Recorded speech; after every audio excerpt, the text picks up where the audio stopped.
আসসালামু আলাইকুম দর্শক, শুভেচ্ছা, স্বাগতম। চট্টগ্রামে যে আইনজীবী হত্যা হয়েছে বলা হচ্ছে তার প্রধান আসামি গ্রেপ্তার হয়েছে আর কি, ওই ব্যাপারে একটা নিউজ। চট্টগ্রামে আইনজীবী সাইফুল ইসলাম আলিফ হত্যা মামলার প্রধান আসামি চন্দন দাসকে গ্রেফতার করেছে পুলিশ। বুধবার রাত 12:15টার দিকে কিশোরগঞ্জের ভৈরব রেল স্টেশন থেকে তাকে গ্রেফতার করা হয় বলে জানিয়েছেন ভৈরব থানার ওসি মোহাম্মদ শাহিন মিয়া। ৩৫ বছর বয়সী চন্দন দাস আইনজীবী আলিফ হত্যা মামলার ১ নম্বর আসামি। তাকে বর্তমানে ভৈরব থানা হেফাজতে রাখা হয়েছে। ওসি শাহিন মিয়া বলেন, গোপন সূত্রে খবর পেয়ে ভৈরব থানার একদল পুলিশ তাকে গ্রেফতার করতে সক্ষম হয়। তাকে চট্টগ্রামে পাঠানোর প্রস্তুতি চলছে। তিনি বলেন, চন্দনকে ধরতে চট্টগ্রাম গোয়েন্দা পুলিশের একটি দল গত 2 দিন ধরে ভৈরবে অবস্থান করছিল। তারা আমাদেরকে জানালে আমি পুলিশ নিয়ে স্টেশনে অবস্থান নিই। চন্দন ট্রেনে চট্টগ্রাম থেকে এসে সন্ধ্যা 7:30টার দিকে ভৈরব স্টেশনে নামেন এবং রেল স্টেশনে ঘোরাঘুরি করছিলেন। রাত আরও গভীর হলে ভৈরবের মেথরপট্টিতে অবস্থিত তার শ্বশুরবাড়িতে যাওয়ার কথা ছিল।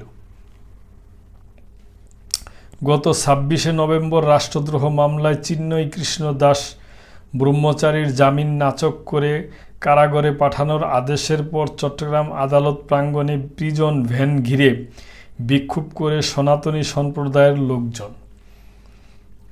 2.5 ঘণ্টা পর পুলিশ সাউন্ড গ্রেনেড ছুড়ে বিক্ষোভকারীদের ছত্রভঙ্গ করে চিন্ময় দাসকে কারাগারে নিয়ে যায়।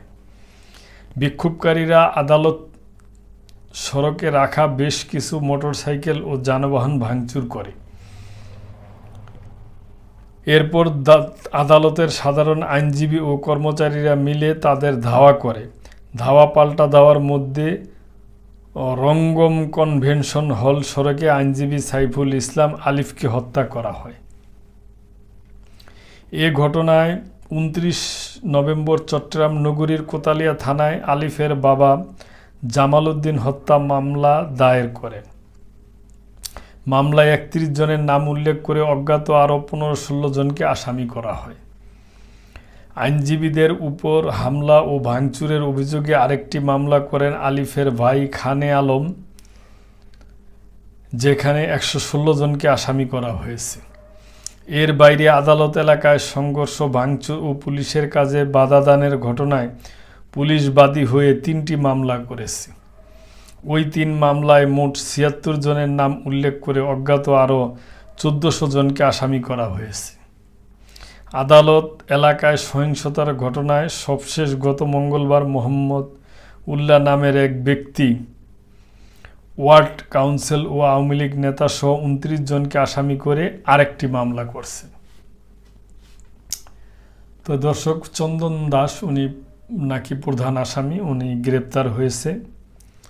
তাই ওনাকে চট্টগ্রাম নেওয়া হবে। চট্টগ্রাম নিয়ে হয়তো শুক্রবার দিন ওনাকে আদালতে হাজির করা হইতে পারে। তো যাক, এখন উনি আইনের আওতায় আছে। তো এইটা একটা নিউজ আমি পড়ছিলাম, আপনাদের সাথে শেয়ার করলাম। তো দর্শক, ভালো থাকবেন, চ্যানেলটি সাবস্ক্রাইব করে এই চ্যানেলের পাশে থাকবেন। আসসালামু আলাইকুম।